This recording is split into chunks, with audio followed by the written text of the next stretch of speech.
Hi everyone, welcome to my living room.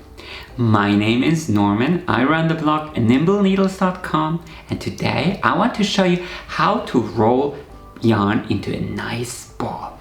Maybe you just bought a hank of indie dyed yarn and now you want to knit with it, but you're used to the regular skeins you can buy at any local yarn shop where you can knit straight away. Well, with these hanks, you need to roll them into a ball first. And in this video, I'm going to show you how to do this without using fancy gadgets like this yarn swift or a yarn winder. I mean, later on you can certainly buy these, but for now, all you need is your hands, the yarn obviously, a pair of scissors, and 2 chairs. I guess everyone has these at home, so let's dive right into it.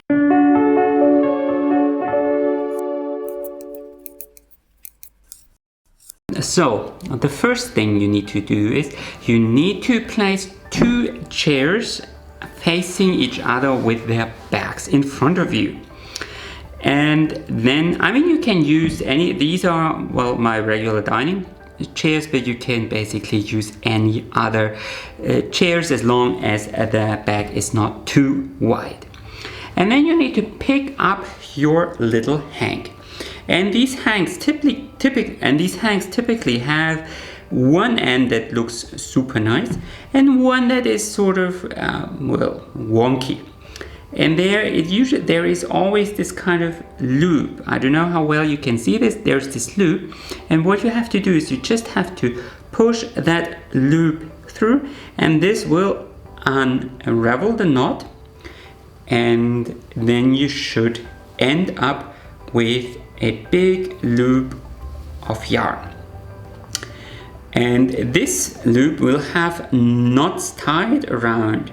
So typically there are 2, sometimes there are 4, and there are 2 kinds of knots.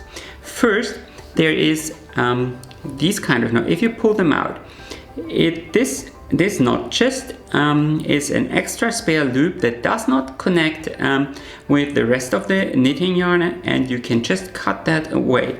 And then there should be another knot like this, and if you pull it out, I don't know how well you can see it, if you pull it out, there are strands connecting to the yarn, and this is your beginning and this is the end, or the other way around, of your yarn. And you can cut this away as well, but before you do so, you need to place this loop around the back of those 2 chairs, so there is a nice little tension there, just like that. Maybe you have to bring them closer together or move them farther out, but there should be a nice tension. And once you mounted the loop around the back of your chairs, it's time to cut the yarn. And what you have to do is just pull the knot out, and then you can cut it straight at the base, like this. And there should be a little loop, and you can just pull it out. You can throw these away, and then you have let me put the scissor away, and then you have the beginning and the end. And then you need to cut open the other knot as well. So pull it out again and cut it straight below the knot, so you don't accidentally cut any of your knitting yarn, just like that. And then you can pull out the little loops. And now it's time to wind our yarn into a nice round little ball. So pick up one of the 2 ends dangling down. It doesn't really matter which end you pick up, but you have to make sure that the yarn is running on the outside. If it's running on the inside, then you have to turn it around, because this will make it easier for you to unwind it.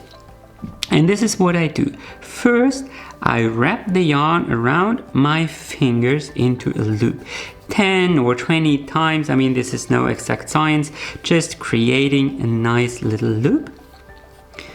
And then I slip this loop off my fingers and wind the yarn around this loop in the other direction, creating a little parcel of sorts. like this. And I'm wrapping another 10 or 20 times, and this will form the core of our ball.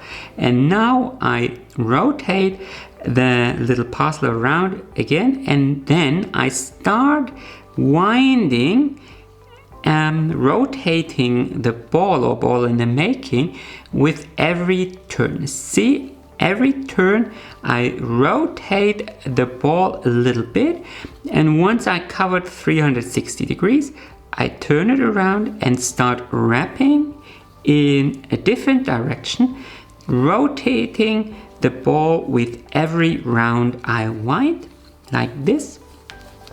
And this will get you this nice, perfect little ball shape. If you don't rotate, I mean, you don't really have to rotate the ball as you wind it up, but then you will get well, a sphere or something, but not the perfect little ball.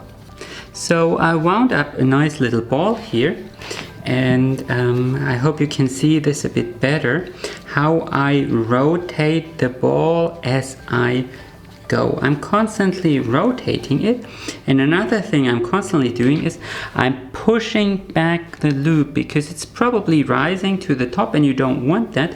So whenever you see the hang or loop rising up the back of your chair, push it down, because once it falls down, it's gonna be a problem, because then you risk getting tangles, and that's not what you want.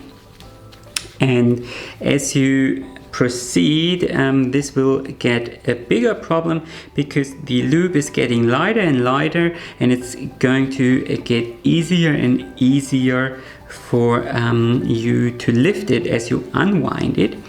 And I would like to mention that sometimes you will run into a situation, let me see if you can, this looks like one, where you seem to have a tangle in your loop, like this, and then it looks like you have a tangle.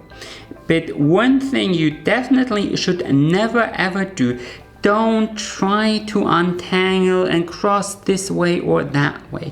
The yarn is wound in an upward spiral. So what actually probably happened here is that two layers got twisted into each other. So all you usually have to do is you have to bring the loop back into a nice shape and maybe shake it out a bit, and then you usually can continue winding up your ball, because if you start untangling and crossing this way or that way, what you're actually doing is you are creating a knot. So in the next round you will have to cross in and out again, and if you're not doing it in the exact same way, you're creating another tangle, and this will end up in a lot of work for you. So try to maintain a nice loop shape. Always shake it out in case there's something that may look like a tangle, and this will be your biggest and most important tip. Never try to untangle unless it's absolutely necessary, and there's probably maybe 1 out of 100 hangs where this happens, but usually it is very, very smooth. So that's it. That's how you roll yarn into a nice little ball. I really hope I was able to show you how exactly I'm doing it and how you can unwind your beautiful little hangs. I want to be honest with you, I usually don't do it with the chairs anymore. I did this 10 or 20 years ago. Now I'm usually using my Swift. It's much easier, but obviously it's also a bit more expensive, so there's nothing wrong with using your chairs. If you like these videos, make sure to give me a thumbs up, and of course consider subscribing to my channel. Usually it's about new knitting techniques and tutorials, so subscribe if you don't want to miss any new videos. Happy knitting!